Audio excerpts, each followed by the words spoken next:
ओम गणगणपते नमः। जय माँ लक्ष्मी। दोस्तों, वरुथनी एकादशी वैशाख मास के कृष्ण पक्ष की एकादशी को अत्यंत पुण्यदायिनी और सौभाग्य प्रदायिनी वरुथनी एकादशी कहा जाता है। इस दिन भक्ति भाव से भगवान मधुसूदन की पूजा करनी चाहिए। वरुथनी एकादशी का व्रत करने से भगवान मधुसूदन की प्रसन्नता की प्राप्ति होती है।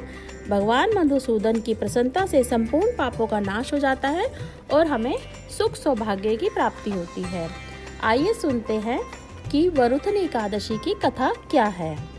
कामदा एकादशी का संपूर्ण वृत्तांत सुनने के पश्चात महाराज युधिष्ठिर ने भगवान श्री कृष्ण से विनती की, हे मधुसूदन, अब आप मुझे वैशाख मास के कृष्ण पक्ष की एकादशी का नाम, व्रत विधान और पुण्य प्रताप के बारे में विस्तार पूर्वक बतलाइए। मधुसूदन भगवान श्री कृष्ण ने कहा, हे राजेश्वर, इस एकादशी का नाम वरुथनी एकादशी है। यह सौभाग्य देने वाली, सब पापों को नष्ट करने वाली तथा अंत में मोक्ष देने वाली है।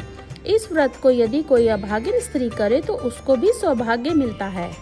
इसी वरुथनी एकादशी के प्रभाव से राजा मानधाता स्वर्ग को गए। वरुथनी एकादशी का फल 10,000 वर्ष तक तप करने के बराबर होता है।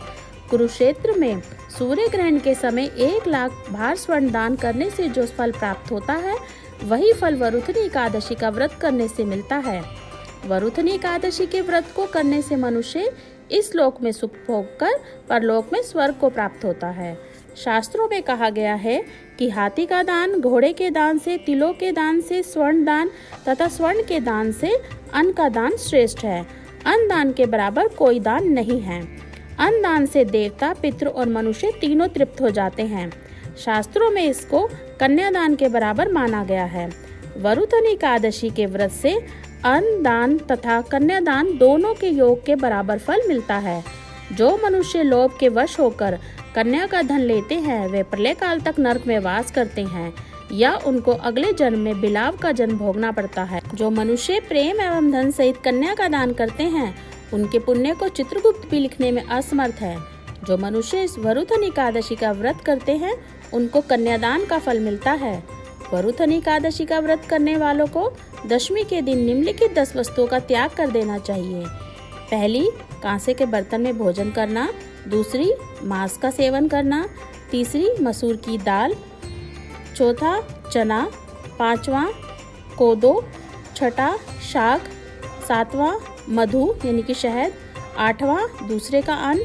नौवां, दूसरी बार भोजन करना। और 10वां, स्त्री प्रसंग।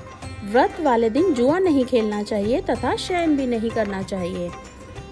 उस दिन पान खाना, दातुन करना, दूसरों की निंदा करना तथा चुगली करना एवं पापी मनुष्यों के साथ बातचीत करना सब त्याग देना चाहिए। उस दिन क्रोध और मिथ्या भाषण नहीं करना चाहिए, यानी कि झूठ नहीं बोलना चाहिए। हे राजन, जो मनुष्य विधिवत इस एकादशी का व्रत करते हैं, उनको स्वर्ग लोक की प्राप्ति होती है। अतः प्रत्येक मनुष्य को यह व्रत अवश्य करना चाहिए तथा पापों से डरना चाहिए। इस व्रत के महत्व को पढ़ने तथा सुनने मात्र से ही 1,000 गोदान का फल मिलता है। इसका फल गंगा स्नान के फल से भी अधिक है। वरुथनी एकादशी की व्रत कथा यहीं समाप्त होती है। बोलिए ओम नमो भगवते वासुदेवाय नमः।